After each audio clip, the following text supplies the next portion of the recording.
اب مجھے یہ بتائیں کہ اگر ارشد ندیم کو آپشن ملے کہ وہ بھارت جائیں، ان کو بلایا جائے، بڑی عزت دے کر ان کو بلایا جائے، ان کو انوائٹ کیا کہ بھائی آپ سٹار ہیں پاکستان کے، آپ نے اتنا بڑا ورلڈ ریکارڈ بنایا اولمپکس میں، آئیں ہمارے ساتھ بیٹھیں ایک ایونٹ میں، واٹ شوڈ ہی ڈو؟ مطلب should he go, should he not go? اور ان کو بلانے کا مطلب کیا ہے؟ کیا یہ معاملہ پولیٹیسائز ہو رہا ہے؟ واٹ ایگزیکٹلی ہے؟ اچھا دیکھیں، میں مطلب چلیں پازیٹیو ہی لے لیتا ہوں. بلانا چاہ رہے ہیں، نیرج کہہ رہے ہیں کہ جی انہیں آنا چاہیے، ایونٹ ہو رہا ہے بنگلورو میں. تو میرا کہنا یہ ہے کہ اب ہمارے وہ تعلقات اس پہ نہیں ہوں گے پرسنل بیسس پہ کہ جی آنا چاہیے آپ آئیں. صحیح ہے. ہم سارے بھی انڈین کرکٹ ٹیم سے بات کر رہے تھے کہ آپ آئیں، ان کے بہت سے پلیئر آنا بھی چاہ رہے تھے، بٹ یہ گورنمنٹ لیول کی بات ہو گئی نا.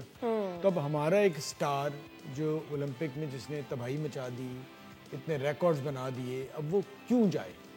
اب اس کو بھی یہی کہنا چاہیے کہ جی آپ ہماری گورنمنٹ سے اجازت لے دیں اور بات اگر ہو جائے تو پھر میں آ جاتا ہوں. اور میرے خیال سے دیکھیں اس طرح سے نا معاملات ہوتے نہیں ہیں، ایک یک طرفہ نہیں ہوگا چیز کہ آپ جو بڑا آدمی ہے تو اس کو آپ بلا لیں اور اس کے بعد چھوٹے کھیلوں میں یا کرکٹ میں آپ دوسرا رویہ رکھیں اور انڈیا سے کوئی بھی نہ آئے. یا تو ہم سارے کھیلوں میں ایک ساتھ ہوں گے یا پھر کسی میں بھی نہیں ہوگا. صحیح. میری دلی خواہش ہے کہ اللہ کرے دوبارہ سب کچھ شروع ہو، انڈیا ادھر آئے، پاکستان ادھر آئے، یہ سارے لوگ آئے جائیں.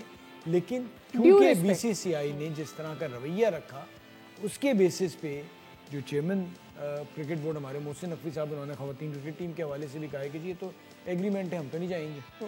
لیکن کرکٹ کے علاوہ بھی جتنی بھی سپورٹس میں وہاں پر میرے خیال میں پارٹیسپیٹ بہت زیادتی ہوئی ہے، بہت سی ٹیموں کے ساتھ آخری وقت پہ ویزے نہیں دیے گئے. تو یہ رویے پہ ایک بار طے ہو جائے تو اچھا لگے گا کہ جی ارشد بھی جائیں، سارے جائیں، ہم بھی جائیں، آپ بھی جائیں اور وہ بھی آئیں. اس طرح سے یہ بڑی نارمل سی بات ہو گئی ہے فواد بھائی کہ ہر آئی پی ایل پر، تقریباً ہر آئی پی ایل پر فکسنگ کی بات ہو رہی ہوتی ہے. کبھی کسی ٹیم کی بات ہو جاتی ہے، کبھی کسی ٹیم کی بات ہو جاتی ہے. Why is that happening؟ مطلب کیا کوئی جان بوجھ کے اس لیگ کے خلاف یہ بات کر رہا ہوتا ہے یا there are some other reasons؟ Because one way or the other کبھی کوئی فکسنگ کی، کبھی کوئی بیٹنگ کی، کبھی کوئی اس طرح کا معاملہ، کبھی کوئی منی لانڈرنگ، یہ ساری چیزیں اس میں آ رہی ہوتی ہیں. ابھی میں آئی تھنک راجستھان رائلز والا معاملہ ایک آیا ہے، اس سے پچھلے سال بھی ایک اس طرح کا آئی پی ایل میں فکسنگ والا معاملہ ہوا تھا.